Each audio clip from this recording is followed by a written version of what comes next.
What's up guys, JV2017 here, and I am bringing you a new Fallout 4 tips and tricks video, and this time we're discussing the stats on your followers that the game just doesn't tell you about.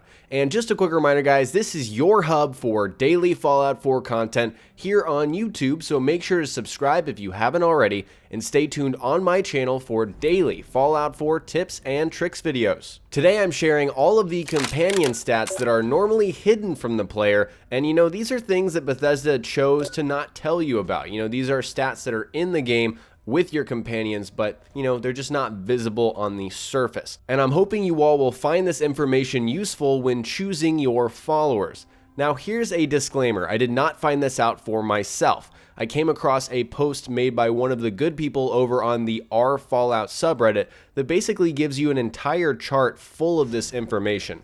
Now in this video, I'm going to share the same information and provide some analysis on how you can use it to your advantage. So I urge you all to check the link in the description below and upvote the person who did some digging to find this information. Real quick, I will be streaming Fallout 4 on my Twitch channel starting December 15th. If you're interested, I'll have more information towards the end of the video. First off, there are some characteristics that all companions in the game share, all 13 of them. So first off, they all have 150 carrying weight except for Strong, who has 200, and then Paladin Dance, who has 210. And we can assume that Dance has so much because he's always wearing power armor. Of course, the player when wearing power armor has more strength, therefore more carrying weight, so that kind of makes sense there.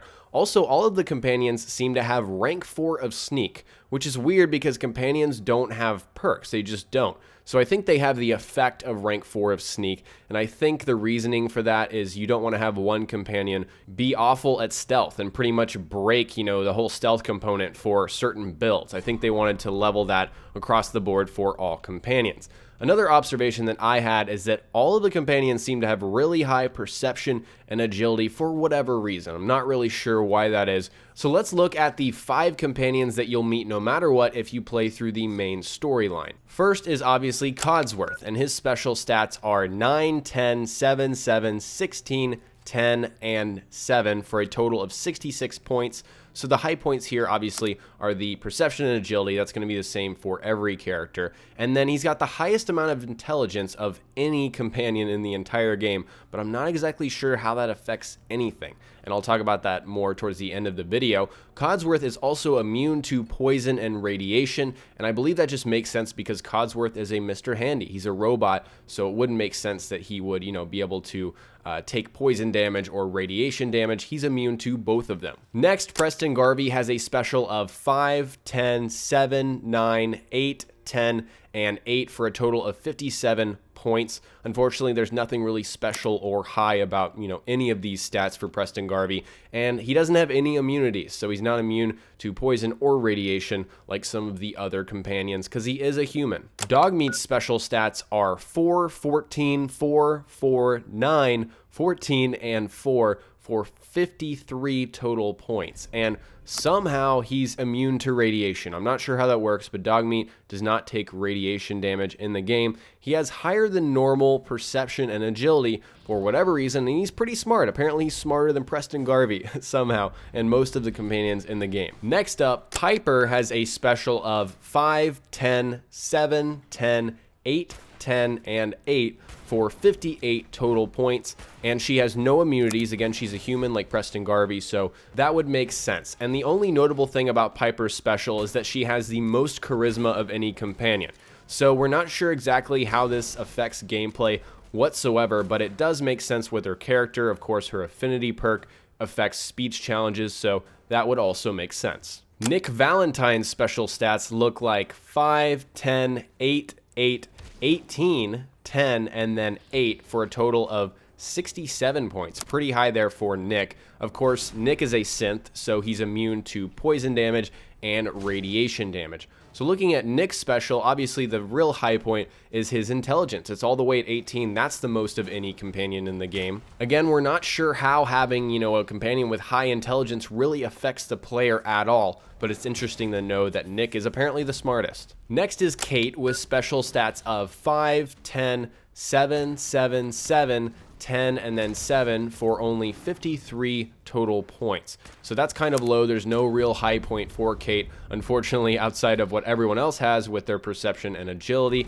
And Kate also has no immunities. So Kate, I don't know, she's kind of one of the worst human companions available in terms of special stats and immunities. Actually, Curie might be even worse, because before her quest, she has really bad stats, and after, they're even worse. There's a quest that actually changes, you know, Curie. I'm not going to get into details. You guys might not have done that yet, so I don't want to spoil it. But before her quest, her special is 4, 4, 4, 4, 11 intelligence, and then 4 and 4 for a total of 35 points, which is just the lowest. And then after you complete her quest, it changes her. It changes to 5 and then 4 across the board for only 29 total points. The only thing she has going for her is that she's immune to both poison and radiation. But again, before her quest and after, she has the least amount of special points in the game. Paladin Dance's stats are 11, 10, 8, 8, 8, 10, and 7 for 62 total points.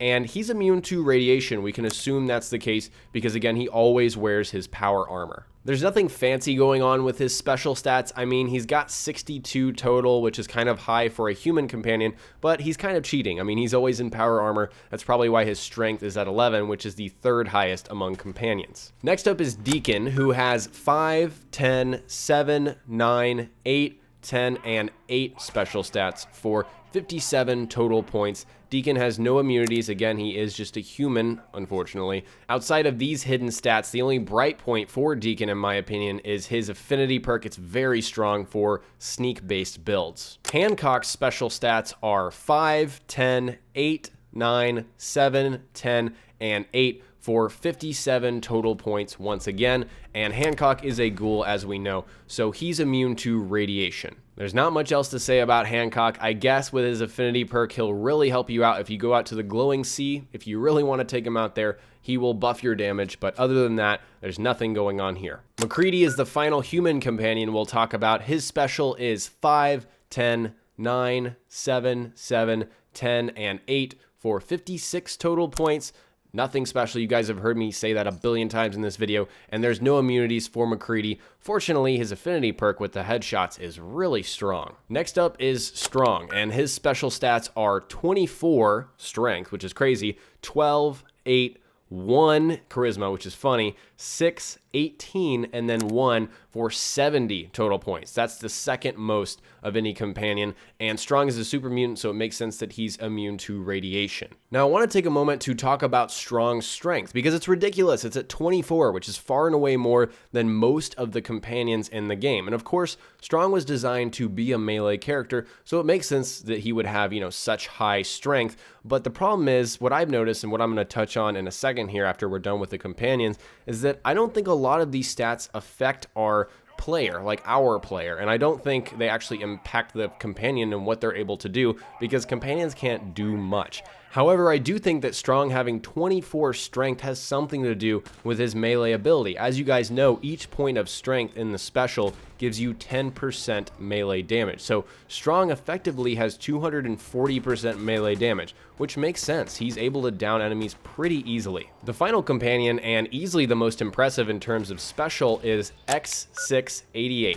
His special stats are 16, 20, 18, 8, 10, 18 again, and then 8 for a total of 98 total points. That is 28 higher than Strong, who was the highest. If you guys aren't familiar with X6, that's because he's an Institute courser, and the only way to get him is to do some quests for the Institute. And so he is just far and away the best in terms of, you know, points in special stats across the board. And it makes sense because, you know, coursers are designed to be better than humans in every single way. For some reason, though, he has no immunities to poison or radiation. Somehow Nick Valentine does, but this, you know, Institute courser does not. So you may be wondering, JV, why did you throw all these numbers at me? What do they all mean? What's your point here? And really what I'm trying to hammer home is there's something funny going on with the impact of special stats with your characters. And really, I have my own logic on how they actually impact your companion and therefore impact the player, but my idea here is that perception, charisma, intelligence, agility, and luck, those special stats theoretically shouldn't apply to companions for several reasons. I'll get into those in a second, but I think there's some wiggle room, there's some possibility for strength and endurance to actually have an impact on our companions. The first thing to note is that companions don't use VATS in combat. They're either whacking people with their melee weapon or just shooting their weapon. They don't go into VATS like the player does. And that's the primary purpose of 3 categories. First is perception, which affects accuracy in VATS. That's completely useless. You know, companions don't use VATS, so that's not going to affect them theoretically. Agility is in the same boat. That affects, you know, AP regenerate, or actually your total AP, your action points that you have available in VATS. Again, that involves VATS. That shouldn't affect your companions. And then luck as well. There's no critical meter. Again, that's a function of VATS. So those 3 things really shouldn't matter at all. Next, it's obvious that companions don't persuade people like the player does, and they don't buy anything. And those are the 2 main purposes of charisma. So the charisma stat on any character should not matter. Next, companions don't earn experience. There's not a separate companion perk chart or tree that we can actually go into. That would be so cool, and I'd love to see that in a future Fallout game, but we don't have it here. So that's the primary purpose of intelligence. That's why I think intelligence theoretically should not matter. Finally, you may be thinking, JV, what about, you know, agility and sneak? Because, you know, having points in agility affects your natural sneak ability. All companions, like I said in the beginning of the video, have rank 4 of sneak. So that's another reason that agility should not affect companions whatsoever. In my mind, strength and endurance seem like the only categories that should have some sort of, or might have some sort of impact on our companions. First off, with strength, of course the carrying weight does not impact our companions because we know it's 150 across the board with a few exceptions. However, I think melee damage maybe has an effect on our companions because I have Strong as my companion. He's been with me for the past like 8 hours of gameplay, and I just see him go and just shred through enemies with his sledgehammer, and he does it very easily. And so I feel like his 24 strength must contribute to his damage because I didn't give him any, you know, special melee weapon. It's just the, you know, sledge that he started with. So I feel like that affects, you know, our companions somewhat. And then also endurance might have an impact with health. Unfortunately, I've looked. And again, I don't play this game on PC, so I can't just look at some code within the game, but I can't seem to find any sort of health endurance stats on the internet for any of these characters. You know, there's nothing that says that Strong has 100 health and Kate has 50 health, or whatever it may be. There's nothing that says that. And so that's why I think endurance might have an impact on our companions, or it might not. So at this point in the video, you may be wondering, JV, what does matter? What matters to you? What do you think matters? And I think the only things that really matter with your companions are their carrying weight and their immunities. Of course, as we saw from this video, that really does vary between characters. Their companion affinity perks are really the most important thing with your characters. There are some that are very strong, like Paladin dances, and some that are only useful in specific situations, like Hancock. That's kind of something that you're going to have to weigh, and something that I want to touch on in some companion guide videos, which is something I'm going to start doing in a week or so here. And possibly, quite possibly, strength and endurance. I think those are the only 2 things that logically, theoretically, should affect our companions. So after listening to me ramble on and on, does any of this information affect your view on certain companions? You know, for example, maybe you've liked to have Kate with you in the past. She's got pretty low special stats, but again, in my mind, they shouldn't really affect that. Really, it should be about her companion perk and the fact that she can lockpick, which is pretty useful, kind of like how Nick Valentine is pretty useful as well. And also, which companion do you think is the best? And this is really an objective thing. Again, I think it should be mostly based on their affinity perks. However, if you're looking at the X688, he's got incredible special stats. So let me know what you guys think is the best companion available. Share all of that below. For those of you interested in my stream, I will be live streaming an entire Fallout 4 survival mode playthrough on my Twitch channel starting December 15th. So check the description below for a link to my Twitch channel so you can follow me there.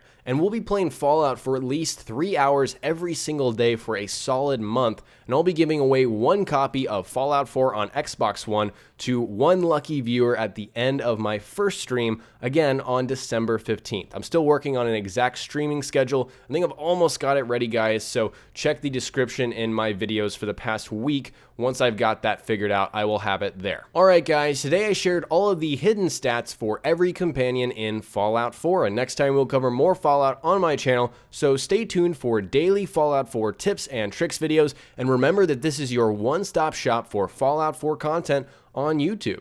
If you learned something new, remember to hit that like button, I'd really appreciate it, and don't forget to subscribe for more unique weapon guides, build guides, and general tips and tricks videos. Talk to you guys next time. Peace.